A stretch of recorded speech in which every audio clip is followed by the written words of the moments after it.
total darkness. Shit, I muttered, fumbling for my phone. The flashlight cut through the dark, illuminating the room in harsh, white light. I turned toward the door, and stopped dead. There, standing in the doorway, was a figure. I couldn't make out any details, just the shape of a man, tall and unmoving. My heart hammered in my chest as I shone the light on him, but the beam passed through like he wasn't even there. Just, empty space where something should have been. Emily screamed, and the figure vanished. We bolted out of the room, down the hall, through the lobby. The old man was nowhere to be seen, and we didn't stop to look for him. We threw ourselves into the car, started the engine, and sped off into the night. We didn't stop driving until the hotel was miles behind us. Only then did we pull over, hearts pounding, breath coming in ragged gasps. I turned to Emily, her face pale and drawn, eyes wide with fear. "What the hell was that?" she whispered. I didn't have an answer. I still don't. I went back to the hotel a week later, alone. Emily refused to go anywhere near it, and honestly, I didn't blame her. But I had to know. I had to see if it was still there. But when I got there, the hotel was gone. The lot was empty, overgrown with weeds. No sign of the Ridgeway Inn. Just a rusted old gate and the remnants of a crumbling foundation.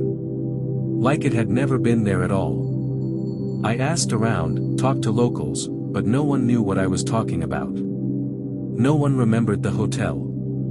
I don't know what we experienced that night, or who, or what, we saw. But it was real. The handprints, the figure, Emily's strange trance. It all happened.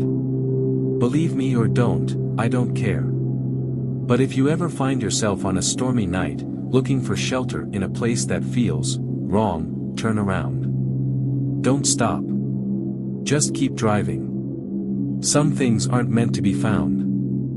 At first, I ignored it, thinking it was just a leaky faucet or maybe pipes groaning. But it got louder. More insistent. Tap, tap, tap. I sat up in bed, straining to hear, trying to convince myself it was nothing. But then, Emily stirred next to me, her voice barely a whisper. "Do you hear that?" Before I could answer, the sound changed. It wasn't tapping anymore. It was scratching. Soft, but unmistakable, like nails dragging across wood. It was coming from the bathroom door. I slid out of bed, heart pounding, and crept toward the door. The scratching stopped. For a moment, everything was dead silent. I reached for the handle, hand shaking, and slowly opened the door. The bathroom was empty. I sighed in relief, telling myself it was just my imagination. Maybe the wind had pushed a branch against the window or something. But as I turned to leave, I saw it. The mirror. There were handprints smeared across the glass. Dozens of them. Too many to count, all pressed into the surface, like someone, or something, had been clawing at it from the inside. My stomach lurched, and I backed out of the bathroom, slamming the door shut behind me. "Emily, we need to leave," I said, my voice shaking. She didn't respond. I turned to find her standing at the window, staring out into the rain. Her face was pale, her eyes wide, unblinking. "Emily." I called again, my heart racing. She didn't move, didn't even blink. I ran to her, grabbing her arm, but she was ice cold. Her lips were moving, barely a whisper, but I couldn't make out the words. It sounded like she was counting. "Emily, what the hell?" Before I could finish, she snapped out of it, blinking rapidly, her breath coming in shallow gasps. What happened?" she stammered, her voice shaky. "You were standing by the window, just staring," I said, my pulse racing. "What were you doing?" "I don't know," she whispered, rubbing her arms like she was trying to warm herself. I thought I saw something. Someone out there." I glanced out the window, but there was nothing. Just rain and darkness. "There's no one out there," I said, though I didn't believe it myself. She shook her head, tears welling up in her eyes. "I don't want to stay here. We need to leave." I agreed. Whatever was going on in this place, I didn't want to find out. We started packing, moving quickly, trying to get out of there as fast as we could. But then, just as we were about to leave, the lights went out. I'd always been a skeptic. Ghosts, spirits, the supernatural, it was all bullshit, stories told to scare children or sell horror movies. I didn't believe in any of it. That was, until one night in an old, forgotten hotel, where I came face to face with something that wasn't supposed to exist. I don't care if you believe me. I wouldn't either, if I hadn't lived through it. It started with a road trip.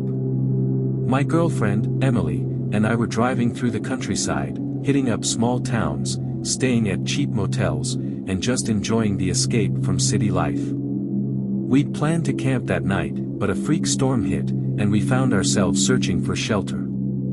The rain came down in sheets, the road barely visible through the windshield, when we stumbled across an old hotel at the edge of town. The sign flickered in the rain, the letters barely legible, Ridgeway Inn. It looked like it hadn't seen guests in years, paint peeling from the walls, windows dark and cloudy.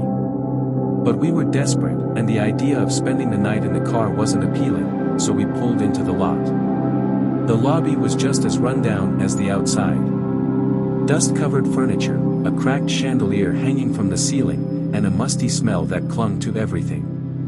The guy behind the desk was old, real old, with skin like parchment and eyes that seemed just a little too sharp for someone his age.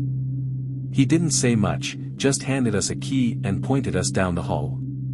"Room 209, he rasped. "Stay inside after dark." I laughed it off, assuming it was just some weird local superstition or maybe the guy was trying to freak us out. Emily wasn't as amused. "What do you think he meant by that?" she asked as we headed down the long, dim hallway. "Probably just doesn't want us wandering around and breaking anything in this dump," I said, trying to shake off the unease that crept up my spine. There was something off about the place, but I couldn't put my finger on it. We got to the room, and to be honest, it was exactly what I expected. The wallpaper was peeling, the carpet smelled of mildew, and the bed creaked like it was on its last legs. But it was a roof over our heads, and the rain was still pouring outside, so we settled in. That night, things got weird. It started small, just little noises. The kind you write off as an old building settling or wind rattling the windows. But then, around midnight, I heard something else. A soft, rhythmic tapping coming from the bathroom.